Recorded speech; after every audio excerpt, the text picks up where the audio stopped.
Hello everyone, welcome back to my channel. If you are new here, my name is Alexa, and in today's video I'm going to be comparing the It Ends With Us book to the It Ends With Us movie. Before we get started, I'm gonna add a couple of disclaimers here. First of all, this video is going to contain spoilers for both the book and the movie, so if you don't want those spoiled for you, you may want to click off of this video respectfully and go watch one of my other videos instead. Second of all, if you don't already know, this story contains depictions of domestic violence and other potentially triggering things. I just want to make sure people are aware of that before they watch content about anything related to the book or movie It Ends With Us. Check trigger warnings and you can decide if it's something that you are interested in consuming content about. And third, books and movies are completely subjective, so my opinion may be different from your opinion. That's completely okay. All right, now let's get started. In this video, I'm going to touch on the book,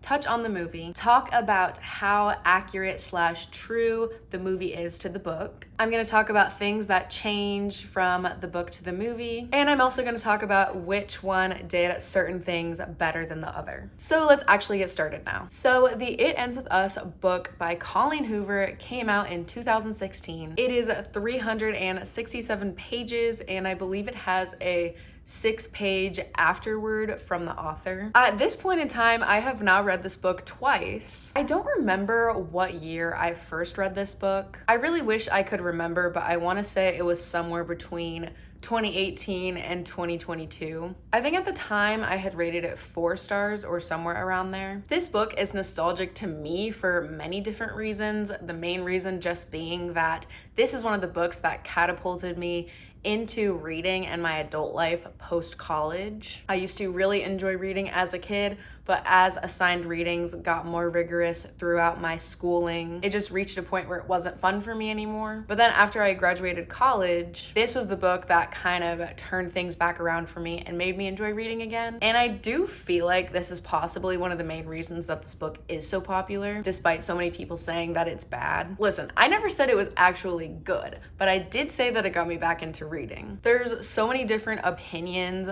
on the message of this book, and I think that's because, like I said before, books and movies are subjective. So many different people reading them with so many different life experiences and perspectives is obviously going to produce different outcomes for different people. With that being said, at the time that I'm posting this, I read this book again like a week ago, and upon rereading it, this book is so much worse than I remember it being. A lot of the writing is very cringe, and a lot of the romance in this book, if we are calling it romance, is not anything that I would personally consider romantic. We're gonna get into that in just a minute, but let me do a quick touch on the movie as well. I first of all want to talk about the casting of the movie. I think I almost like all of the choices that were made as far as casting is concerned for this movie. We had Blake Lively as Lily Blossom Bloom. As young Lily, we have Isabel Ferrer. I really liked this decision for young Lily.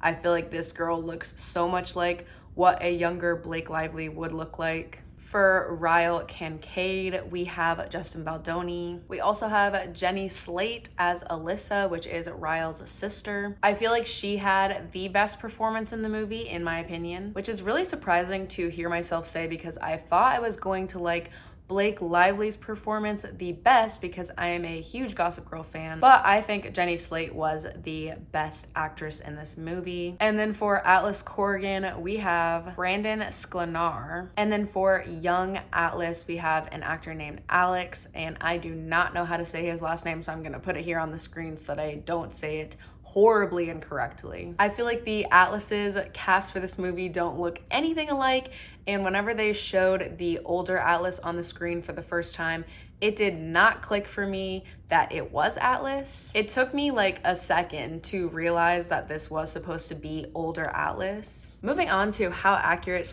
/ true the movie was to the book. I mean, I will start by saying that it goes for pretty much any book to movie adaptation that there are gonna have to be things that are left out and cut. I do think it would be nearly impossible to add every single little nuanced detail from a book into a movie. And there's also some things things that pretty much only work on page and not necessarily off page. So I'm aware of that. I can completely understand that. The audiobook for It Ends With Us is about 11 hours. And I think depending on your reading style, it may take about half of that to read, give or take, of course. The movie is 2 hours and 10 minutes, and it is a little bit less than that just because there's credits. But yeah, honestly, if I were to put a percentage on how accurate / true the movie is to the book, I would give it something in the 50 to 60% accuracy range. I think a lot of the key plot points are there, but I do think a lot of the details of the book are missing. At the same time, I can completely understand why they changed certain things, and I'm very happy that they changed certain things. All right, now I'm going to talk about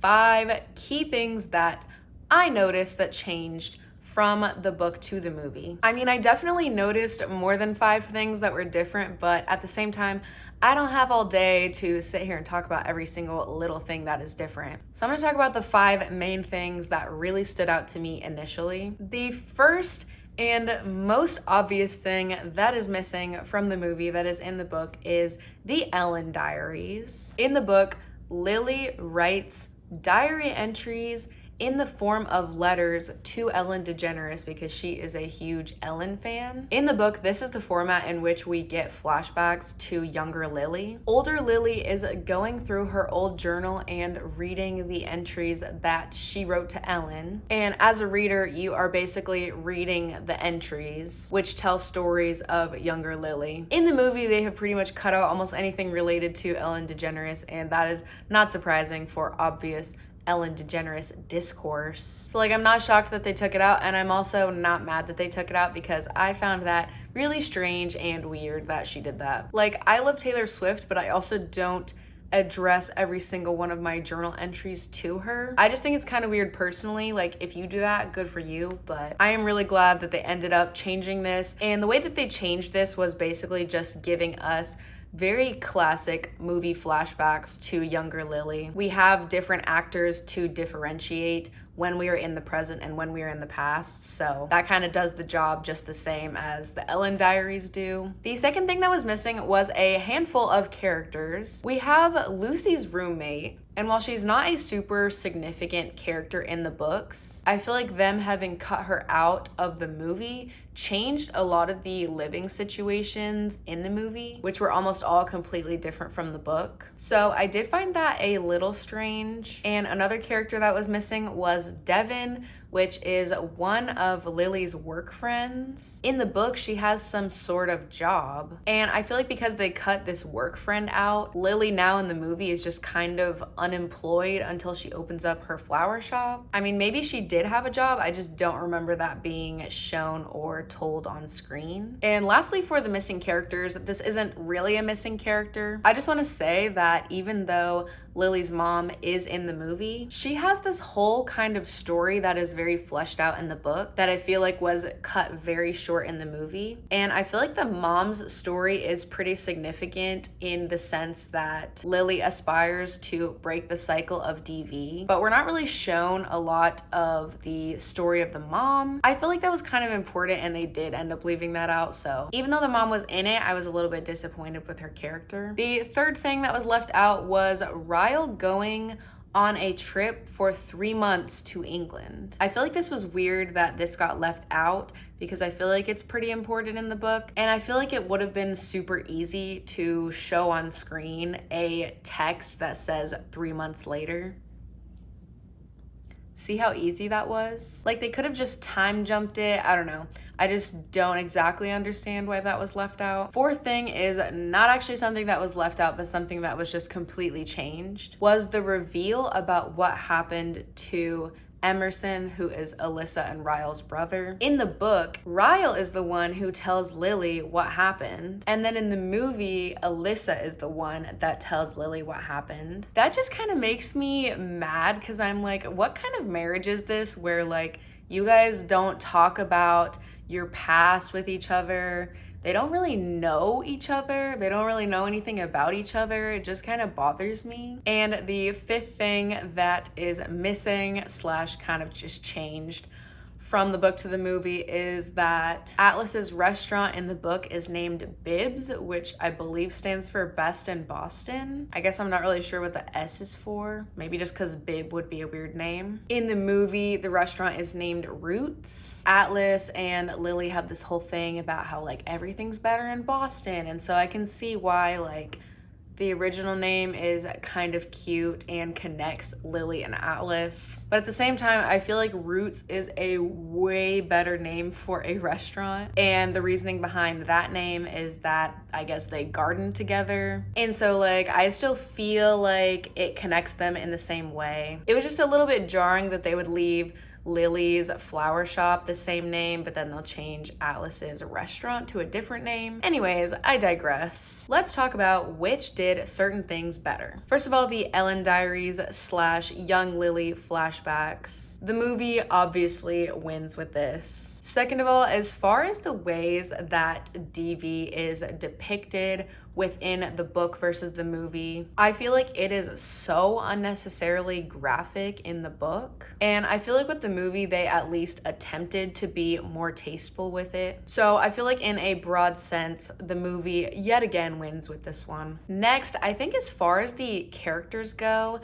they feel like completely different people to me from the book to the movie. In the book, Ryle is way more aggressive and violent. And I mean, with the previous point that I said, obviously they're going in a different direction, so it makes sense that he's a little bit different in the movie. But also in the book, we have Lily fighting back against Ryle a lot more. She attempts to stand up for herself a lot more in the book as well. And I feel like in the movie, she is just a lot more confused and doesn't really seem to know what is going on. Again, with the previous point, it does just seem like they kind of took the movie in a different direction in that regard than the book. So like, I understand it, but I guess I just don't exactly know where I stand on it. Additionally, as far as the characters are concerned, this isn't exactly the movie's fault because I think the book isn't starting in a great place with the characters. In my opinion, they lack a lot of depth to begin with, but in the movie, I think they overcompensated for the lack of character depth with all of these nuanced quirks. It just felt very overdone to me. Like, for example, the rooftop scene with Lily and Ryle.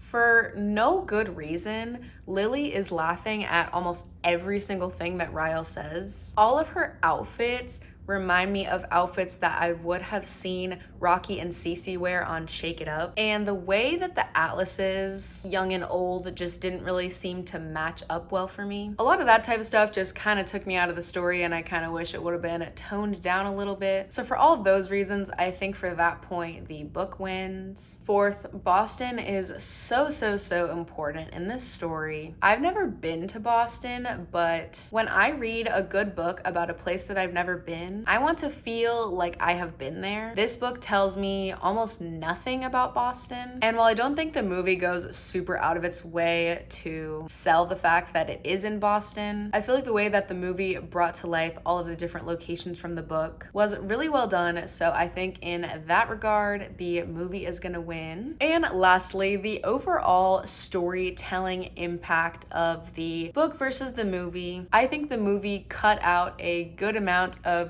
cringeworthy scenes, awkward dialogue, and unnecessary action. And because of that, I feel like it told the story a bit better. So I think it goes without saying that in my opinion, the It Ends With Us movie is better than the It Ends With Us book. I feel like it's not super often that I would say a movie is better than a book, but in this case, I think the movie's better. Let me know which one you guys think is better in the comments below, and make sure to give this video a like if you liked it. Feel free to follow me on Instagram, and also make sure that you are subscribed so that you can see more videos from me in the future. But for now, that is gonna be all, and I will see you guys in my next video. Bye!